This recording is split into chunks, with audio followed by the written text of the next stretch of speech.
Ischemic heart disease can also be called coronary artery disease. It used to be called atherosclerotic disease. But whether you call it ischemia, coronary disease, or atherosclerotic disease, it all means the same thing. It means my blood vessels, she's clogged up, she's too tight, I'm not getting enough blood. I'm not getting enough blood. And what's happening? My heart is so upset. My heart is broken. I'm not getting enough love from you. Not enough flow of love. Look at this. Imbalance between. Yeah, that's called I'm starving to death and I'm going to die if you don't come to me soon. The blood flow is insufficient. In other words, oxygen delivery. Oxygen delivery to the heart. Oxygen delivery to the heart is a function of three things. It's a function of your cardiac output times how much hemoglobin or hematocrit do you have times what is the percentage of saturation. So if you can't deliver blood because you're anemic, the heart starts to get ischemic.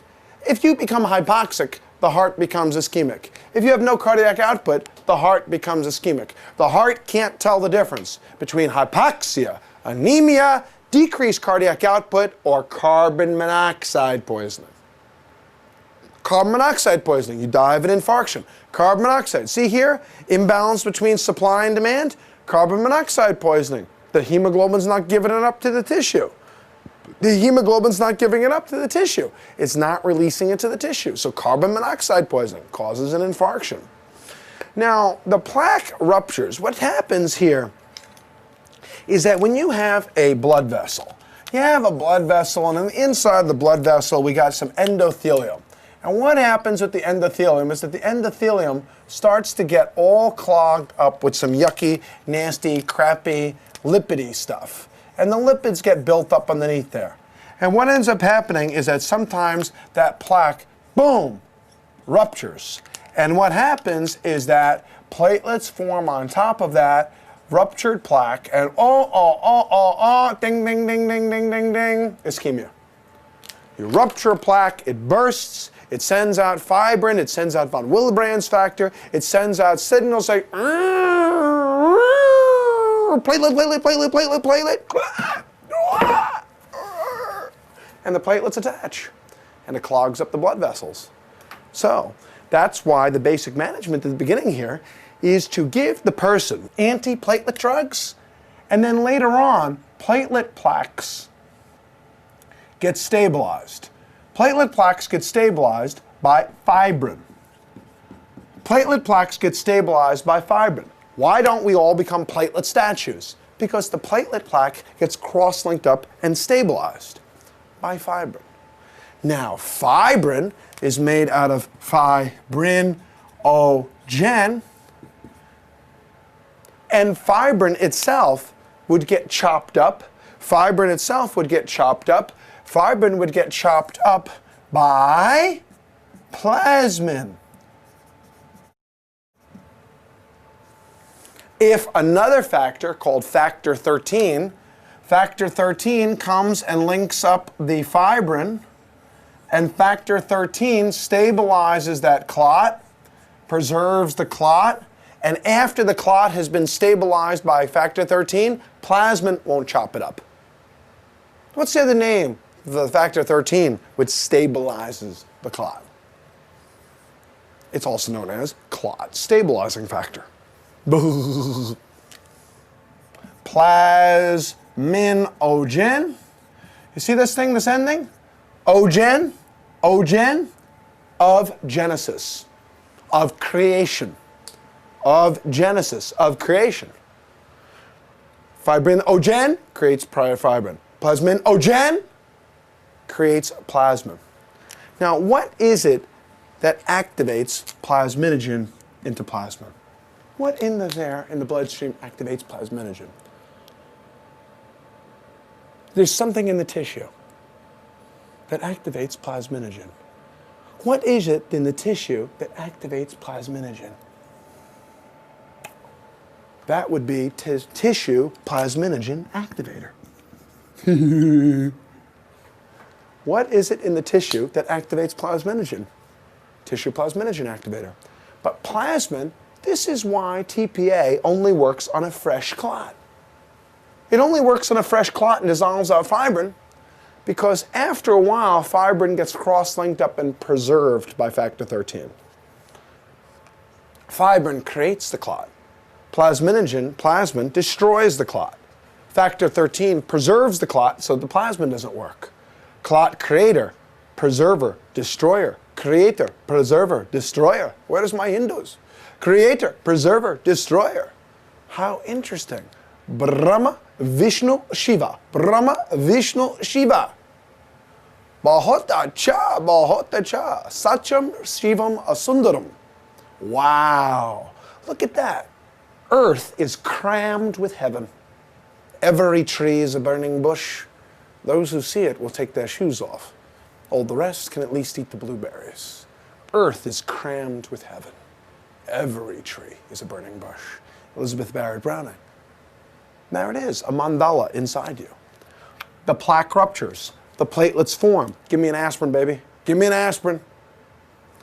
The platelets form. They're going to get cross-linked up with fibrin. Give me some TPA, man, and hurry up because we got to get that in there before factor 13 stabilizes it, preserves it.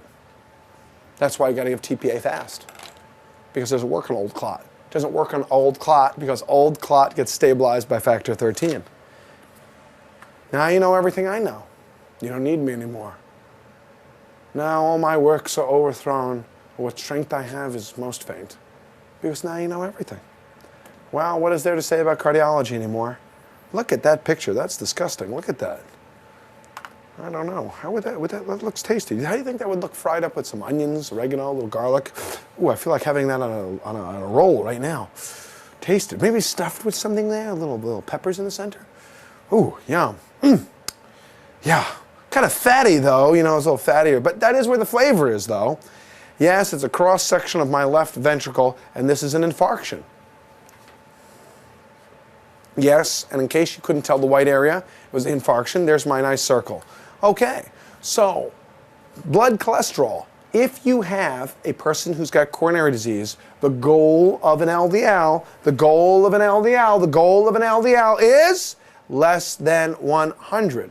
So if you have a person with coronary artery disease, the goal is an LDL less than 100.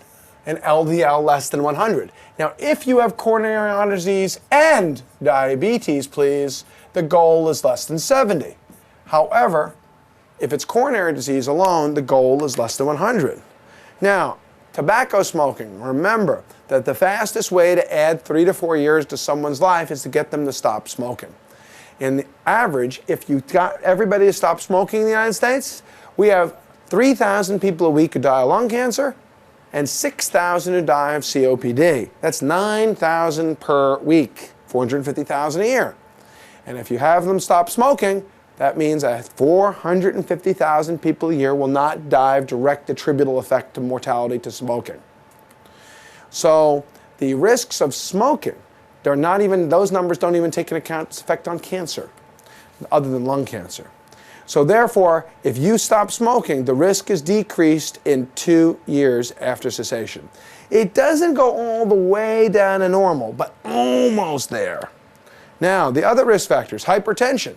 The normal goal is a blood pressure less than 140/90, except in diabetes and renal failure, in which it's 130/80. Diabetes and renal failure, 130/80. So, hypertension is the most common risk factor for coronary artery disease. And systolic and diastolic are both bad. People say, oh, it's only this or only that. No, both of them cause a problem. Now, physical inactivity. This means that people who exercise regularly live longer. Wow, did you go to medical school to learn that?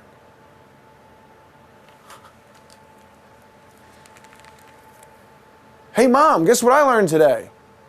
People who eat right, don't smoke, and exercise live longer. Yeah. Oh, my goodness. Well, I hope we didn't have to go to medical school for that one. Call your mother. She'll tell you the same thing. Don't smoke, honey. Don't be such a fat, lazy slob. Eat better food. Take that bacon cheeseburger out of your mouth. Disgusting. Put some broccoli and some Brussels sprouts in. People who have more activity live longer. What a shock. Now, the other thing is that for every 100 people with diabetes, 25% can be controlled with diet and exercise. Physical activity. 25% of diabetics can be controlled with diet and exercise. There are 10,000 new diabetics per week in the United States. Wow. That's Socrates, the sense of wonder. It's the beginning of philosophy. That's the Greek way of saying, wow. It's the beginning of philosophy. 10,000 a week. Now, diabetologists go, oh, 3/4 of people are going to need medications anyway. And I go, that's 2,500 people a week I can keep off of medications. Wow. People pay the lottery where a lottery, a Powerball lottery with its $40 million payoff, if you buy 20 tickets a week for the next 20 years, every week, you'll win the lottery once every 400,000 years. And they still buy those lottery tickets.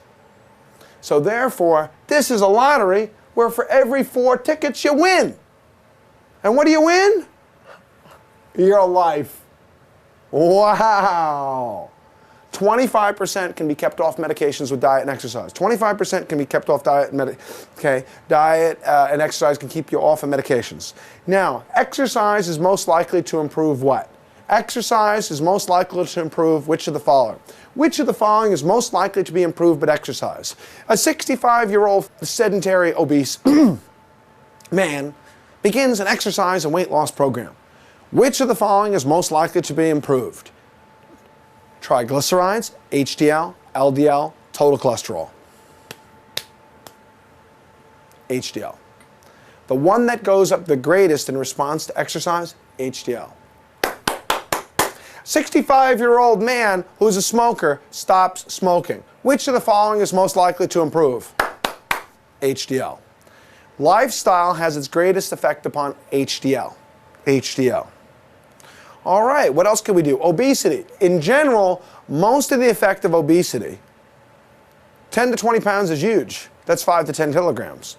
Most of the effect of obesity can be found by the fact that the more of you there is, the more likely there is to be diabetes and hypertension and increased lipids. However, even separate from the fact that obesity causes diabetes and hypertension and hyperlipidemia, obesity is still bad. It increases all-cause mortality. Now, in hypertension, for every kilogram lost, there is a millimeter of mercury improvement in blood pressure. Linear, reproducible. Ready? Which of the following lifestyle modifications is most likely to improve blood pressure? Diet, exercise, weight loss, relaxation methods. And the answer is weight loss. Weight loss is the most likely. First of all, diet. How do you measure it? Hey, did you keep your diet? Oh yeah, I kept to my diet. I did the seafood diet. What do you mean? I see food and I eat it. Did you use Dr. Fisher's special weight loss tape? Use it 3 times a day? Dr. Fisher's tape is guaranteed to have you lose weight? What do you mean? It's a roll of duct tape this wide. Put it on your mouth 3 times a day. Guaranteed. Breakfast, lunch, and dinner. Cover your mouth with tape. Guaranteed to lose weight. It's measurable. It's measurable. Relaxation methods? Sodium restriction? They don't do it. Relaxation. Who can measure it? Who can measure relaxation methods? Who can measure it? What'd you do?